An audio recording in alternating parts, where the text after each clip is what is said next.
সম্মানিত মৎস্য চাষী ভাই ও বন্ধুরা, আশা করি সকলেই ভালো আছেন।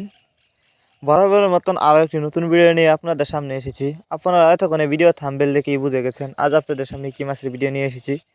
আপনারা এখন ভিডিওতে যে মাছের পানাগুলো দেখতে পাচ্ছেন এগুলা অরিজিনাল মনোসেক্স তেলাপিয়া মাছের পানা। আপনারা যারা অরিজিনাল মনোসেক্স তেলাপিয়া মাছের পানা চাষ করতে আগ্রহী তাদের জন্যই আমাদের আজকের ভিডিও, তাই ভিডিওটিকেও কেটে কেটে না দেখে অবশ্যই সম্পূর্ণ দেখবেন। তো চলুন মূল ভিডিওটি শুরু করা যাক।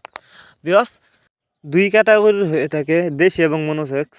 এর মধ্যে দেশি তেলাপিয়া মাছ যদি আপনি পুকুরে চাষ করেন দেখা যাচ্ছে 3 থেকে 3.5 মাসের ভিতরে পুকুরে বাচ্চা দিয়ে দেয়, এবং অরিজিনাল মনোসেক্স তেলাপিয়া মাছের পানা কিন্তু বাচ্চা দেয় না।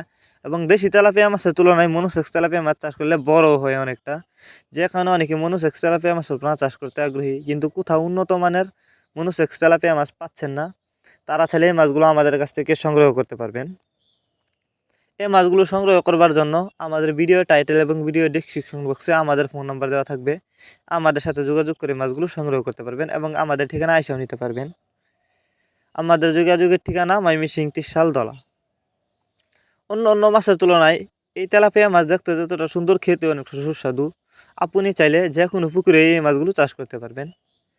আর যারা বায়োফ্লক পদ্ধতিতে চাষ করতে চান তারা এই মাছগুলো বায়োফ্লক পদ্ধতিতেও চাষ করতে পারবেন। এই মাছগুলো আমরা পিস হিসাবে বিক্রি করতেছি।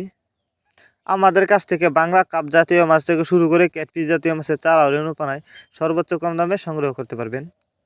আমরা অক্সিজেনের মাধ্যমে এই মাছগুলো সারা বাংলাদেশে হোম ডেলিভারি করে থাকি, যে কারণে একটা মাছেরও কোনো ক্ষয়ক্ষতি হয় না।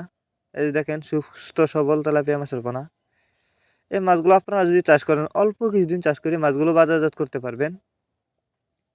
যে দেখেন গেডিং করা মাছ, কোনো বড় ছোটো নাই, এক ক্যাটাগরির মাছ।